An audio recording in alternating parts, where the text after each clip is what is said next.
2 अप्रैल 2018 को जो भाई हमारे शहीद हुए और हमारे SC/ST एक्ट को पुनः बहाल करना पड़ा सरकार को, उन तमाम भाइयों को मैं आज नमन करता हूं। मैंने लोकसभा में भी उनको जब अपनी बात रखी नमन किया। जिन साथियों ने जेलें काटी, मुकदमे सहे, लाठियां खाई, अपमान सहा, उनमें से कुछ लोग मुझे सुनेंगे भी, सुन भी रहे होंगे, उनको भी मैं सैल्यूट करता हूं, अपने भाइयों को, क्योंकि उन्होंने समाज के लिए इतना बड़ा कष्ट उठाया। जिस तरह आपके लोग जो हैं जुल्म कर रहे हैं, जिस तरह तानाशाही हो रही है, जिस तरह लोगों की संपत्तियों को उजाड़ रहे हैं आप लोग, जिस तरह का भय का माहौल बना रहे हैं आपके आदेश पे मजबूरी में अधिकारी कर्मचारी, ये किससे छिपा नहीं। और अभी मेरे पास बहुत सारे जर्नलिस्ट आए जो बहुजन समाज के पत्रकार, यूट्यूब चलाते हैं, इंस्टाग्राम चलाते हैं, फेसबुक चलाते हैं। जिस तरह से मन पक्का करके आपने उनका मनोबल तोड़ने के लिए सरकार ने, केंद्र सरकार के लोगों ने जिस तरह से उनके अकाउंट सस्पेंड कराए, डिलीट किए उनके अकाउंट। अगर किसी ने अकाउंट बना लिया, एक अकाउंट सस्पेंड करने को 2 दिन बाद फिर सस्पेंड कर दिया, ये आपके डर को स्पष्ट करता है। ये आप चाहते हैं कि जो आप, हर आदमी आपके मन की बात बोले, जो आप चाहते हैं वही बोले, अगर नहीं बोलेगा तो आप उस पर कार्रवाई कर देंगे। ये जो तंत्र है, ये जो जिस तरह का देश आप बनाना चाहते हो, ये नहीं चलेगा देश में। आप मेरी बात को याद रखना, आज नहीं तो कल ये बटा हुआ समाज एकजुट हो जाएगा। एक साथियों, जय भीम, जय भारत, जय संविधान, जय मंडल, जय जोहार, जय जवान, जय किसान, जय लोकतंत्र, जय विज्ञान। आज बहुत महत्वपूर्ण दिन है और इस महत्वपूर्ण दिन में पूरे दिन लोकसभा के सत्र के दौरान तमाम आवश्यक कार्य खत्म करने के बाद 3 अलग अलग विषयों पे अपनी बात रखने के बाद अब मैं आपके बीच लाइव हूं। मुझे लगा कि इस महत्वपूर्ण दिन के लिए किसी भी तरह से समय निकालना चाहिए। तो बहुजन समाज में जन्मे सभी संतों, गुरुओं और महान पुरुषों को मैं नमन करता हूं। पुनः इस बात को दोहराता हूं कि नमन इसलिए करता हूं कि उनका ऋण है ऊपर, हमारे ऊपर उनका कर्ज है और उनके कर्ज को हमें उतारना है। इसी जीवन में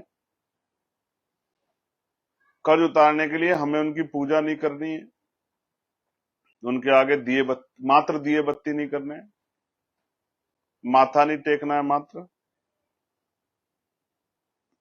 उनके विचारों को अपने जीवन में आत्मसात करना है, उन विचारों पर चलना है। और महत्वपूर्ण रूप से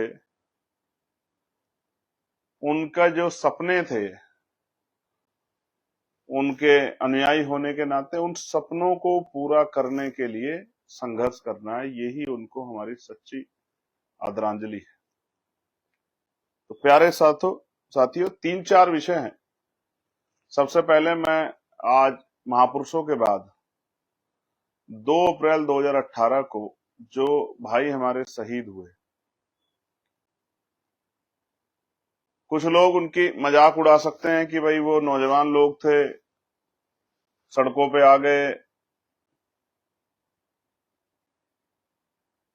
उन्होंने जो है उनकी जान चली गई, ये कह सकते हैं। लेकिन मेरे जैसा एक व्यक्ति जिसने जेलें काटी हैं 16-16 महीने निर्दोष होते हुए, वो इस बात को समझता है कि जिस तरह सेना का हमारा जवान जब बलिदान देता है देश की रक्षा के लिए, उसके परिवार को जिस तरह से सफर करना पड़ता है उसके जाने के बाद। हालांकि यहाँ व्यवस्थाएं हैं, सेना के लिए तो है, लेकिन जो केंद्रीय सशस्त्र पुलिस बल है, CAPF, SSB, BSF, ITBP, CRPF, इनके लिए नहीं, इनको शहीद का दर्जा नहीं मिलता, जिसपे आज चर्चा भी हो रही थी पार्लियामेंट में। इन शहीदों को जो जिनको हम लोग शहीद ही कहते हैं, लेकिन उनको शहादत के बाद शहीद नहीं माना जाता। उसी तरह समाज के लिए लड़ने वाले उन भाइयों को, जो 13-14 भाई हमारे थे जिन्होंने शहादत दी, जिनकी वजह से सरकार डर गई, घुटनों पे आ गई और हमारे SC/ST एक्ट को पुनः बहाल करना पड़ा सरकार को, उन तमाम भाइयों को मैं आज नमन करता हूं। प्यारे साथियों, मैं जेल में था जब ये हुआ सब, और मैं मानता हूं कि एक बहुत बड़ा ऐतिहासिक परिवर्तन भीम आर्मी के संघर्ष से आया था। नौजवानों ने अंगड़ाई ली थी और सरकार को बता दिया था कि हम झुकने वाले नहीं। तो मैं उन तमाम अपने भाइयों को याद करता हूं, उनके परिवारों के प्रति अपना ही जो है संवेदनाएं प्रकट करता हूं, और साथियों से कहूंगा कि उन परिवारों से जरूर समय समय पर मिला करो, उनके दुख सुख में रहा करो, जिन्होंने हमारे लिए बलिदान दिया है। मैंने लोकसभा में भी उनको जब अपनी बात रखी नमन किया। जिन साथियों ने जेलें काटी, मुकदमे सहे, लाठियां खाई, अपमान सहा, उनमें से कुछ लोग मुझे सुनेंगे भी, सुन भी रहे होंगे, उनको भी मैं सैल्यूट करता हूं, अपने भाइयों को, क्योंकि उन्होंने समाज के लिए इतना बड़ा कष्ट उठाया। कुछ लोगों पर NSA भी लगी, उन भाइयों को भी मैं, उनके लिए भी मेरे मन में सम्मान है। प्यारे साथियों, तो 2 अप्रैल के सभी शहीदों को, संघर्ष करने वाले, परेशानी उठाने वाले साथियों को आज हम लोग अपनी तरफ से जो है आदरांजलि अर्पित करते हैं, और जिन्होंने कष्ट उठाया उनके लिए उनको सैल्यूट भी करते हैं, और अपने महापुरुषों से प्रार्थना भी करते हैं कि इन सब भाइयों को जो है वो कुदरत, प्रकृति शक्ति दे, संत गुरु महापुरुष उन पे आशीर्वाद रखे, उनके परिवारों पे, कि वो किसी कष्ट के भागी अब ना बने। दूसरा विषय मेरे प्यारे साथियों, आज का जो था वो विषय था लखीमपुर खीरी की रैली का। तो सर्वप्रथम लखीमपुर खीरी के आयोजकों को मैं बधाई देता हूं। साथ साथ मैं उन तमाम वॉलंटियर साथियों को, जिनमें भाई भी थे, बहनें भी थी, जिन्होंने अपनी जिम्मेदारी को उठाया, मैं उनको भी सैल्यूट करता हूं, उनको भी धन्यवाद करता हूं। साथ साथ मैंने बहुत सारी महिलाएं देखी जो प्रचार के लिए निकलती थी, उन बहनों को भी मैं धन्यवाद देता हूं। जो माएं बड़ी संख्या में आई, उनको भी मैं धन्यवाद करता हूं।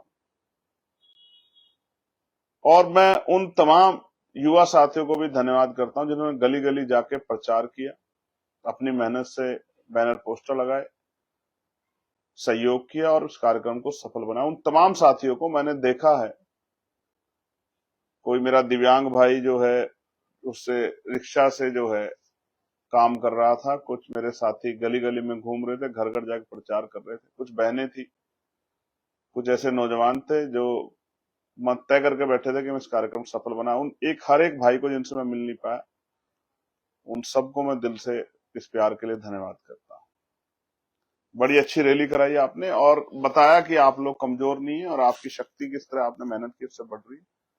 इसलिए मैं तमाम उन साथियों को जो आयोजक रहे और किसी भी तरह से उन्होंने सहयोग किया, उन सबका भी बहुत बहुत धन्यवाद करता हूं। तीसरा, मैंने एक पत्र लिखा था, डॉक्टर बाबा साहब अम्बेडकर जी की जयंती है, सरकार को मैंने लिखा था। आप भी जानते हैं, मैं भी जानता हूं, मैंने ये बात उस दिन भी कही थी कि ये सरकार कहती है कि महापुरुषों का सम्मान करते हैं। तो अगर सम्मान करते हो, तो जब सभी धर्मों को धार्मिक आजादी आप देते हो, और जिस जिस चुनावी एजेंडे को आप बुनाते हो, बिना कार्यक्रम के भी कार्यक्रम कराते हो, वहीं जो है बाबा साहब अम्बेडकर की जयंती पे अगर जो बाबा साहब अम्बेडकर को मानने वाले तमाम लोग हैं उत्तर प्रदेश में या देश भर में, अगर वो कोई कार्यक्रम करना चाहते हैं, नई परमिशन नहीं देते हो, ये ऐसा अन्याय क्यों? मैं उत्तर प्रदेश सरकार से पूछना चाहता हूं, आप इस तरह का भेदभाव कमजोर वर्गों के साथ क्यों करते हैं? उनकी आस्थाओं का सम्मान क्यों नहीं? बाबा साहब अम्बेडकर को तो आप भी मानने का दिखावा करते हो। अगर आप सच में मानते तो अब तक आपने सर्कुलर क्यों नहीं जारी किया कि बाबा साहब अम्बेडकर की अगर कोई जयंती मनाना चाहता है तो सरकार उनको परमिशन दिलाएगी और उनको उनके कार्यक्रम, उनकी भावनाओं के सम्मान के साथ उनके कार्यक्रम अच्छी तरह कराने में वो योगदान अदा करेगी। क्यों नहीं किया आपने अब तक? आपने घोषणा क्यों नहीं की? मैं गली गली जाके बहुजन समाज के लोगों को, बाबा साहब अम्बेडकर को मानने वाले लोगों को बताऊंगा कि ये सरकार सिर्फ सर झुकाने का ढोंग करती है, ढोंगी सरकार है। अगर इसके मन में सम्मान होता तो मेरे पास हजारों एप्लीकेशनें हैं जहां लोग चाहते हैं कि बाबा साहब अम्बेडकर की जयंती का कार्यक्रम मनाए, लेकिन आपकी हिटलरशाही, आपकी तानाशाही, आपकी डिक्टेटरशिप की वजह से और आपका जो बहुजन महापुरुषों के प्रति जो आपके मन में कुंठा, उसकी वजह से आप लोग परमिशन नहीं दे रहे हो। वरना हम ये भी देख रहे हैं, हमारी आंख सामने कभी बहुत सारे ऐसे कार्यक्रम जो नहीं होते थे बिना परमिशन के हो रहे हैं और बेचारे अधिकारी ना चाहते हुए उसको कार्यक्रम को पूरा कराने में सहयोग कर रहे हैं। ये इस तरह का जो है तंत्र भी हम देख रहे हैं, ये भी किससे छिपावा नहीं। इस बात को भी मैं महसूस करता हूं और मैं माननीय मुख्यमंत्री उत्तर प्रदेश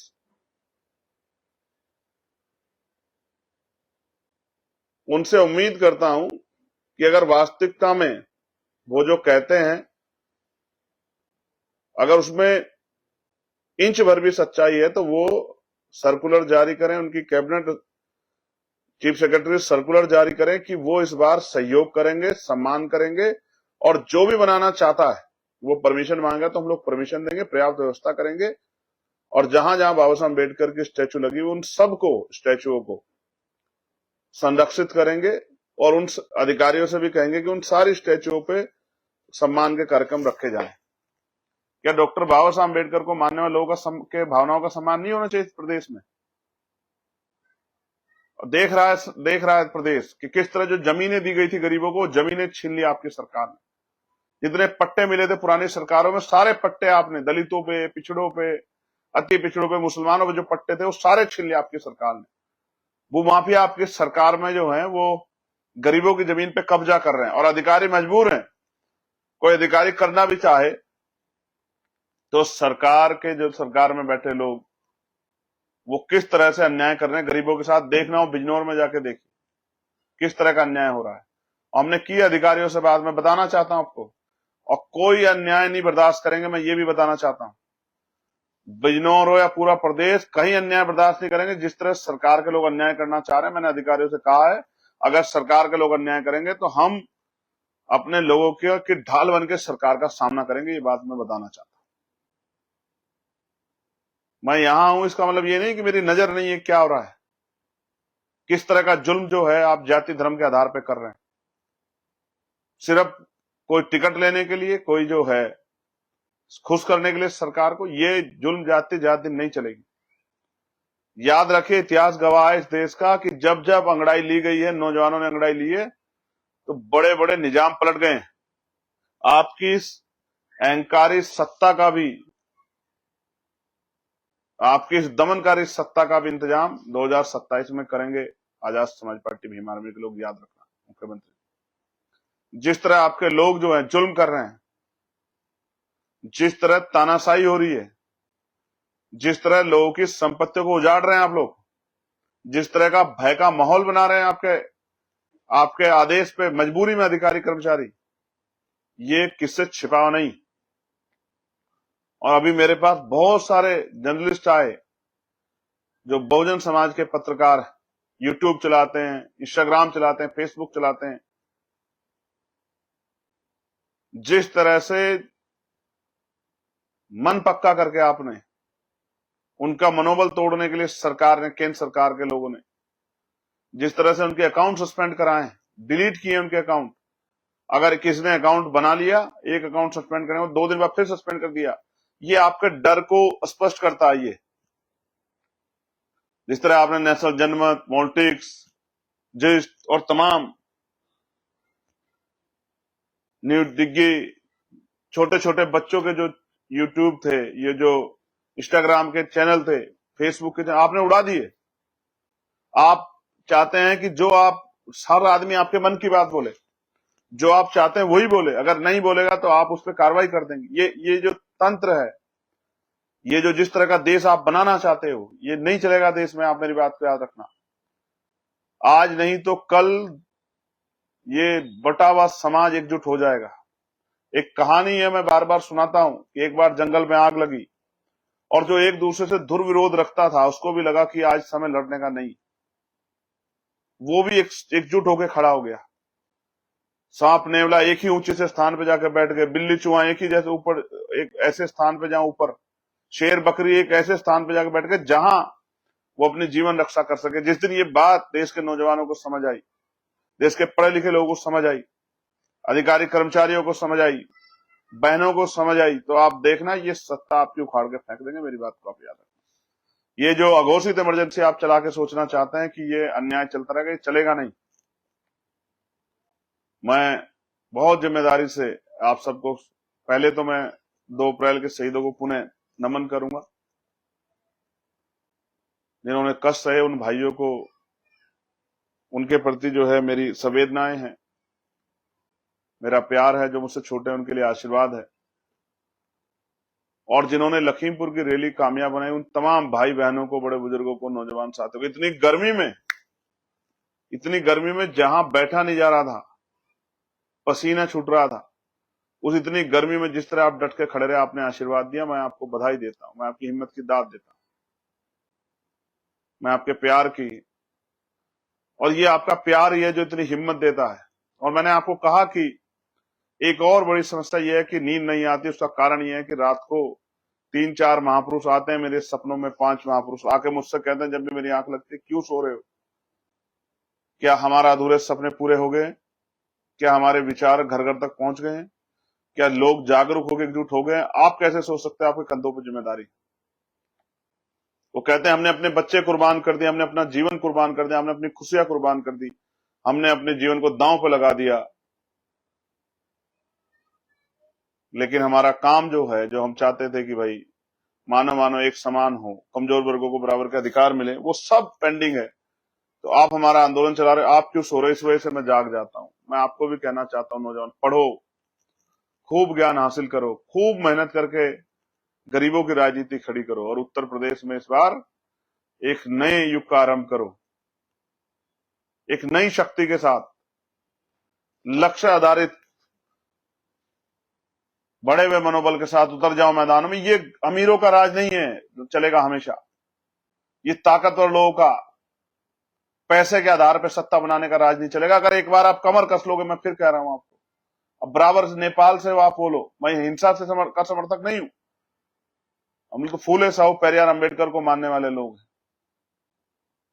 मामला राम वर्मा, चौधरी महाराज सिंह को, मारुति जी को मानने, बाबू जगदेव प्रसाद कुशवाहा, जन्ना कपूरी ठाकुर को मानने वाले लोग हैं, माँ झलकारी बाई, अवंतिका बाई लोधी को मानने वाले लोग हैं, माँ इल्याबाई को मानने वाले। मगर फिर आपसे कह रहा हूं, खड़े हो जाओ अपने पैरों पे और अगले 8-7 महीने, 10 महीने कमर कस लो।